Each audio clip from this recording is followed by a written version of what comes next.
Sometimes your buyer just wants to remain anonymous. Anytime you're selling a high dollar item or an extremely rare collectible, a medical device, or even over the counter medicine like a 6-pack of Tylenol or something like that, you might want to consider making the listing private. That means the buyers will be anonymous. So when someone looks at your feedback later, if that buyer leaves you feedback, then others looking at your feedback will not be able to see who bought that item. They won't know who the buyer was from the eBay's buyer name. Some families have multiple eBay accounts, and maybe one of the family members maybe the mother wants to buy a gift for the dad, and she doesn't want dad to see she's bought this or that because from her feedback he would be able to see that. And this just keeps everything private. This is what a private sale means on eBay. You sell it, but the buyer does not get disclosed publicly.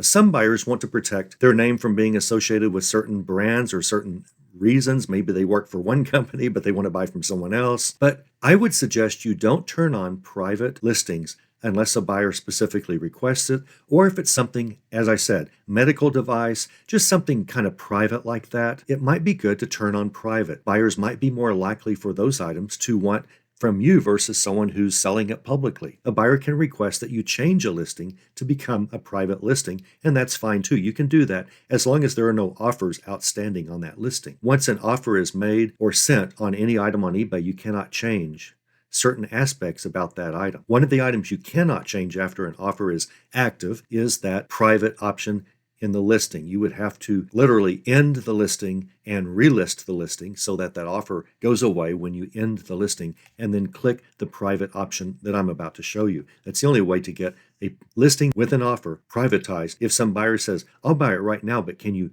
make it private so that my family doesn't see or friends or whatever. Most cases, you probably don't want to make a listing private. For some reason, it is thought among sellers, and this might have a little bit of credence, that if you have a lot of private listings, it might mean something is up with the seller. Maybe the seller is fishy or something.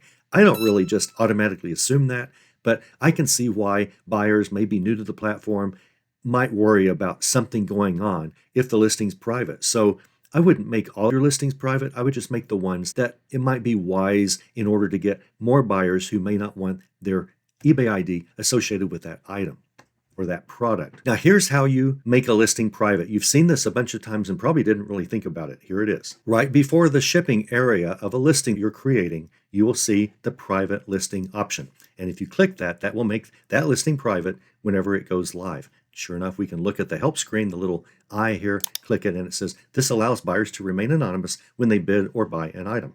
So this is the option you want to check or not. Once in a while, you may not see this option. That is because this is an optional option. It doesn't always appear. It depends on your listing screen and what you've done in the past. So if you don't see private listing anywhere above your shipping area when you're creating a listing, you need to do the following. You need to scroll up and go to the See Pricing Options right above that section, See Pricing Options. And when you open that, you will see that one of the options is private listing. It's probably unchecked. So you have to click check to show the blue in order to get that option. And once you do it once, I believe all future listings that you create will have it turned on unless you turn it off again. And you'll see other options. Sell as a lot, that's rarely done. You can get in a little bit of trouble if you're not careful. I don't want to cover that now. I might in another video. You can turn off scheduling if you never want to schedule listings.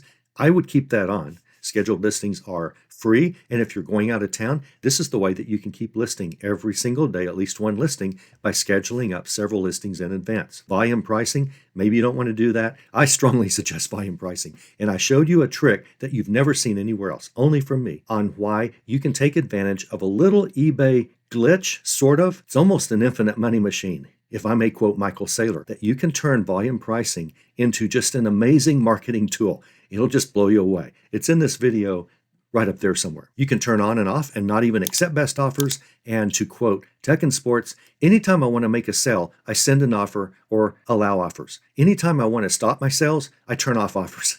Now, I assume you don't want to stop sales. Why would you do that? It's like, stop giving me all this money. I'm tired of going to the bank. You should always leave best offers on.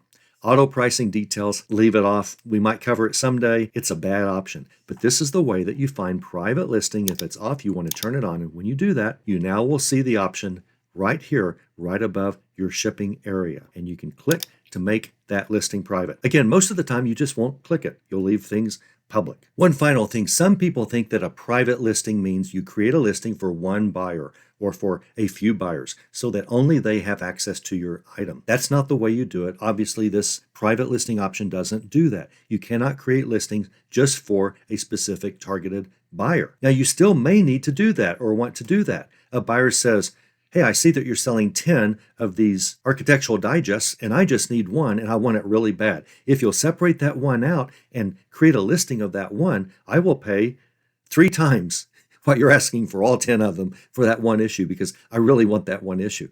I don't know why they wouldn't just order all 10, but it's just a bad example that I came up with on the spur of the moment. So if you want to create a single listing with one of those architectural digests, then you have to take down the 10, take a picture of the one, create a listing, and what you could do in that case is put a very high price on that and tell the buyer that you're doing this. Put $99.95 for a $26 item and put a very high price on it, but allow make offers and tell your buyer, look, all you need to do is make an offer for our agreed on price and I will accept it. And that is how you can sell to a specific person. No one else is going to pay $99 for that one issue that might be valuable in a way, but it's not $99 valuable. So this is the way you can tell a targeted buyer, I created the listing with the one Architectural Digest magazine. And by the way, old Architectural Digest magazines, they can be worth some money. Just be sure and do not use media mail. That is against the law. Don't do that. You could lose your account. The post office gets angry at eBay and says, cancel this guy. I think they would. Don't abuse media mail. Your competitors will. That's a problem. They're going to be charging less for shipping than you can because you cannot use media mail legally for magazines. The whole world might do it. And if you do it once, or if I do it once, the way our universe works, we're going to be caught, and they never are.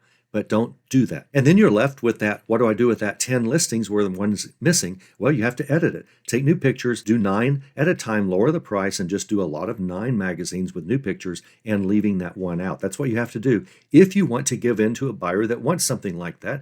I've done it before. It depends on how much work is involved and how much money is involved. But in general, yeah, I would like to make a sale. Do I want a big sale over a small sale? Yeah. But do I want a small sale over no sales? Absolutely. So that's a way you can offer sort of a private listing. No one else is going to want it, but that one buyer knows he or she can make an offer and you will accept it. That's about all I can tell you about private listings right now. Keep the option in mind. Go ahead and turn it on if you don't see it the next time you list something so that it'll be there when you're ready.